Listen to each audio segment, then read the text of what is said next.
Let's take these game icons and turn them into your worst nightmare. Pokemon Go is the easiest, but wait until you see what I did to Roblox at the end. So, I'll drag in a Pokeball, I'll change the background to something dark, something that gives it more of a horror kind of environment. I'll desaturate the ball so it doesn't look so happy anymore. I'll add a shadow underneath so it actually looks like it's sitting on the ground instead of it floating there. Then I'll add some blood dripping out of it, and I really do not want to see what kind of Pokemon is in there. Finally, I'll do a color correction and push a bit of green into it so it actually blends into the whole scene. And here's the horror version of Pokemon Go.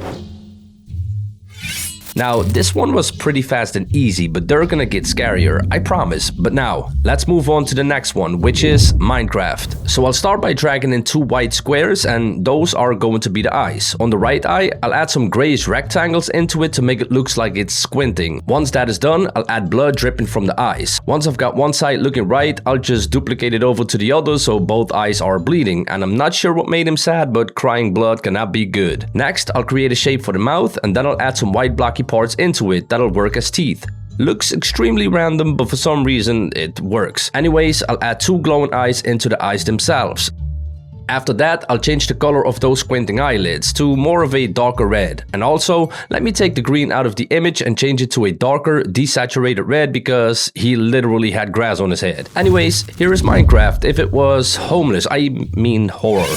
Next up is Subway Surfer. I'll start by getting rid of the hole that's actually aiming at the camera, along with a weird highlight. Which, by the way, reminds me, I'm saving you from being sprayed on. You may like and subscribe as a thank you. Once that's clean, I'll paint in my own hole. It's going to be one that's aiming at the character instead. I'll create a shape for the eye because I want one eye looking right at the spray can. Once that is done, I'll add a danger logo into the scene and paste it onto the can. So you know whatever is in there, you do not want near your face. After that, I'll blend that in nicely. Moving on to the second eye, I'll create a shape for the upper eyelid coming down, kind of like it's going numb from whatever is in that can. Once I've got the shape, I'll warp it into position and add shading on top and highlights on the bottom. Then I'll add the actual spray into the scene, rotate it down so it hits the eye, and add blood underneath. After that, I'll add eye veins to make it look irritated and desaturate the iris so it looks like the eyes are losing their life. I'll get rid of the current mouth using the clone stamp tool because we don't want him smiling through all of this. Once that's gone, I'll create my own shape, one that shows he's in pain, and add shading and highlights around it. Then I'll grab a set of teeth from another image to fill it in. In the background, there's a happy llama on that mountain, but obviously we're making a horror image so that llama's gone. I'll replace it with a monster watching from a distance, and this is just me casually making things worse. Then I'll select the sprayed on half of his face and push a reddish color into it with a hue and saturation because it's really not looking good for this guy. Anyways, here is Subway Surfer who might change his job after this.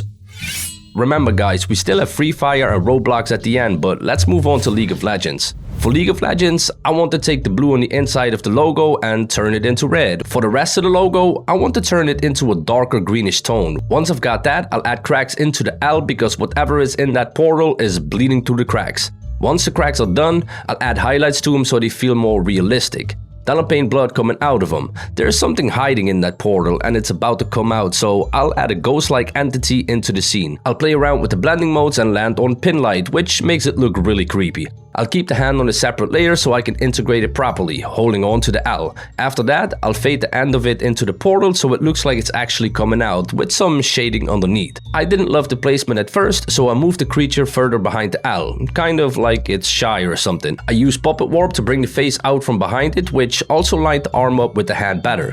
I'll add some glow and bloom to the scene since the hand's coming out of a glowing bloody portal. Then I'll add blood to the hand itself because obviously this thing done some damage already, and with a camera raw filter, here is the horror version of League of Legends.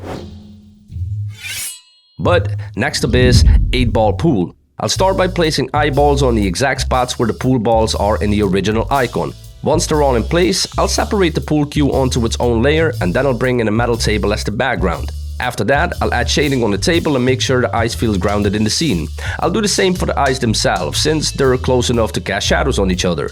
All three eyes started out blue, so I'll change that up. One stays blue, one goes brown, and the other gets desaturated into more of a gray blue, because whoever is doing this didn't just do it to one person. I cannot believe he did this. You get it? Alright, that was really bad. Anyways, I'll add blood into the scene using blend if so some of the highlights still come through.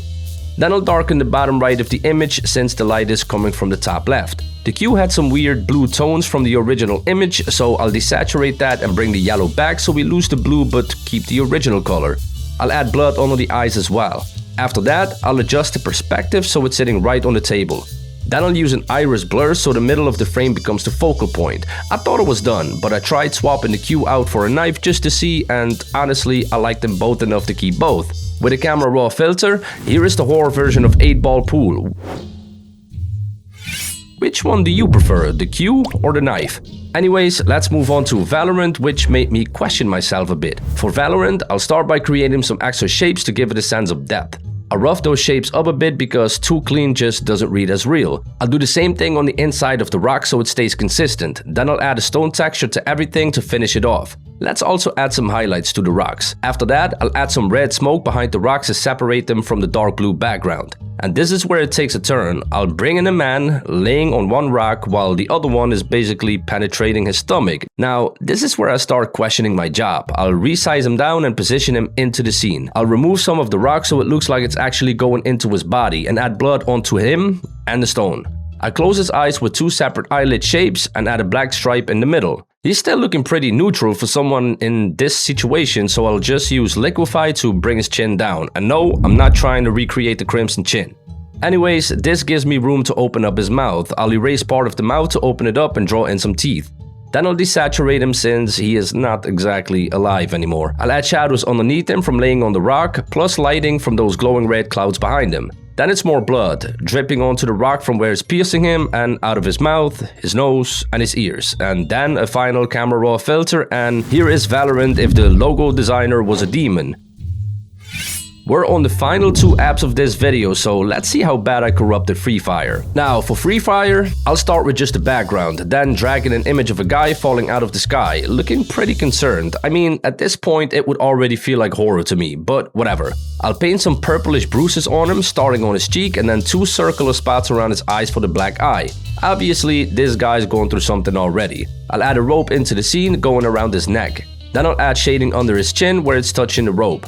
I'll add a purplish color to his face, fading it towards the neck, since he is being choked, and blend it into the skin tone so it feels natural. Then I'll add blood coming out of his mouth and onto his teeth. After that, I'll get rid of a front tooth completely since those didn't survive whatever is happening here, and also, it looks kinda funny. I'll add more shading from the rope and then bring in a monster hand grabbing his arm. Next, I'll change the arm from blue to red because maybe it's the devil who did this? I'll repaint the nails since they changed color too. I'll tear part of his shirt, adding shading from the torn fabric onto his body and go back and shade the hand I missed earlier. Then I'll create a shape on the stomach for a hole. Now, out of that hole, I'll add an image of intestines, puppet warped so it looks like they're actually coming out. I'll shade those in and add matching shading to his shirt. Then I'll add blood last, starting on his body and then onto the intestines because, well, we want this to look like they just got ripped out. Then I'll add a camera raw filter and I am not quite done. I'll cut the emblem from the original image and add it back in, just resized a bit smaller so we can still see everything underneath.